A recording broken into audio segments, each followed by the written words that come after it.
Welcome to Lovin Sheila, the podcast. It's good to be with you again this day. Don't forget, before we go any further, go like, subscribe, comment, share. I'm looking for your comments on this page. I appreciate it. I read it. I respond. I like it. I want to follow up with you a little bit because we were talking about delicate flower last episode, and I was just declaring that I'm a delicate flower based on some conversations that I had with a good friend of mine. And we just determined that that's what we are, and that's how we're going to be perceived. And I'm going to declare it to the world, and anyone who talks to me or has a more personal conversation with me, it's going to come out at some point. I'm a delicate flower, and it is what it is. And what it really means for me is, I'm special. I'm unique. I am something to care for, something that you just can't sit me over here and think I'll be just fine. You got to tend to me, and you have to figure out my ways, and what makes me happy, what brings a smile to my face. Just care for me. It's not a one size fits all thing. And so we're all, just like my friend mentioned, there's so many, I think she said there's like 100,000 different types of flowers, and we're all so different. And the way, you love one woman may not be the way you love me. And I'm actually, the way you love another woman will not be the way you love me. We're all different. It's not one size fits all. There's not a cookie cutter. There's not a cookie cutter solution. But what it does take is it takes some investment in the person, some time spent, some inquiry, some interest, in order to determine how do you properly care for, nurture your delicate flower or this delicate flower. And I said I am a woman who has the ability to certainly take care of herself and the means to do so, and I will do so. But yeah, I want to be taken care of. I want to be catered to, and different things. It's hard to articulate in this space and time, but that's the delicate flower. So just like you see a flower that you nurture, it's the same way you would have a woman in your life and you nurture. See, personally, in my home, I don't have any real flowers. I don't have any plants because I don't spend the time. And I know I don't want to spend the time investing in it. So I have artificials. But in a relationship, you got to spend the time. There's no artificial. You can't pretend. It can't just look good on the outside. There has to be an investment in it, to actually have it nurture, and grow. Because two things can happen, because this is a life-giving thing. It can grow, and it can live, and it can thrive, and you can replant it, and it'll get bigger and bigger, and be beautiful to see, and you'll be proud of how it's grown. Or it could die, and you just have to toss it away, and you'll lose it, and you won't have it. So those are your options. And if you find something that you really want, that you really desire, that you really are interested in, then you have to find a way to nurture it, to meet them where they are, to figure out what their needs are, to discern, and communicate and ask questions so you can get there. So that's the delicate flower in me. It's just something that we want to water and nourish so that it can grow, not deprive and neglect so it can be tossed out. And of course, it's not going to be everyone. It has to be the right person. You don't want to cast your pearls among swine.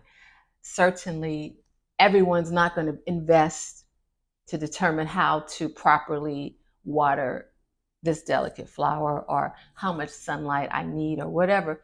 But you definitely want, with the right person, if you find someone that you have that type of interest with, you want to take the time to try and get to know them, to understand, again, the right person. Of course, I've experienced it before where it wasn't quite the right person, and you get nothing. You want to make sure that you're not sharing all these things with imposters and people who don't mean you any good, or people who aren't honest, or whatever. But I think we all have a certain level of discernment to know who's worth our time, and who you're willing to reveal yourself to, and who's willing to invest the time to get to know you. And because what I learned, even though I have all these artificial plants around me, there's really nothing like the real thing. There's nothing like the real thing. There's nothing like someone who really wants to water, someone who really wants to grow, who wants to see you grow, wants to see you flourish. And that likewise, you can do the same, because it's just like the Bible says, give and it shall be given unto you. Good measure, pressed down, shaken together, running over. And a lot of times we use that as far as tithes and offering and things like that. But I think it applies universally. When one gives, you're opening up, a well that will run over with more when you're doing it with the right person. And so we need to understand that. All right. So there's nothing like the real thing. We have to invest. We have to invest and get to know and make deposits and learn individuals. And that's how we can have our delicate flowers grow and maintain good relationships. And well, and it takes someone who cares for you. You do this with someone you care for, that cares for you. But most importantly, I think we have to care for ourselves. And that's what Lovin Sheila is about. We have to care for ourselves, because you'll do all these things with the right person when you're caring for yourself and loving yourself. And that's, like I said, I've been guilty of doing it the way that I'm suggesting that we not do it. I've done it before, and I'm learning from it. But when you find the right person, and when you know yourself and you're taking care of yourself and you know your worth and you're doing what you want to do, what's good for you and not just good for your flesh or what feels good, and you are mindful and you are aware, this will help put you in the right place where you can make good decisions for you and not end up places where you don't want to be and feeling ways you don't want to feel or doing things you don't want to do. When you know yourself and you're dealing with people who care about you and you know your worth, and if it's not aligning with where you're trying to go, you get to do that thing I like to talk about, and that's make that pivot. You can always adjust, just because, and I'll be honest, in my life, so many times I had gone so far. I mean, once I even went to I'm just going to be frank, I went to the altar and I had some suspicion this might not work, but I was like, I came this freaking far. Let's just see what happens. But I had some intuition, and at that time I was too young to recognize my ability to pivot. But now we're at a place after we've reached this ripe age where, when things are not working, when things are not aligning, we gotta make that pivot. And I want to go back to love, because I was playing a game with someone the other day, and it was asking things about your bucket list. And I said, I don't really have a bucket list, honestly. I mean, there's some things I want to do, but it's not really a bucket list. And so it kind of made me think about it. And I say, the one thing that I would desire, I suppose, is to find a true love, a real love, to experience that in the sense of the delicate flower that I am. Because like I mentioned before, out of necessity, there were so many things I had to do, just things we had to do. And I find no fault with anyone in that. But now, having grown and having an empty nest and all those things, it's like now I really feel like it's important for me to find that, or to experience. I don't want to say find, because I'm not looking for love, because I believe it will find me.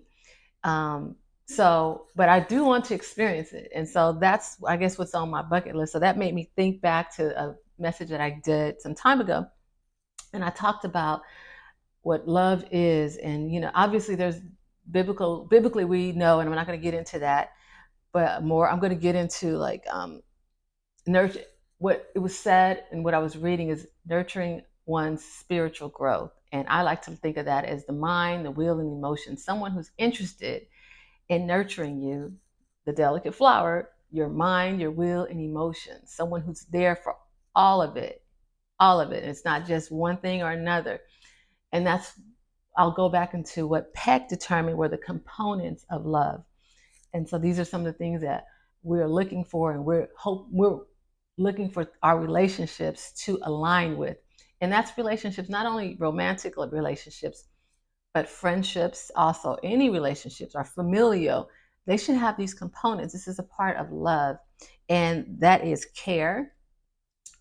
Unfortunately, I think I told someone before that I was involved with, you don't care for me. And I knew he loved me, but the way I felt is, you're not caring for me because you're not being considerate, and you're not thinking of me, and you're thinking of only your needs. You're not caring for me.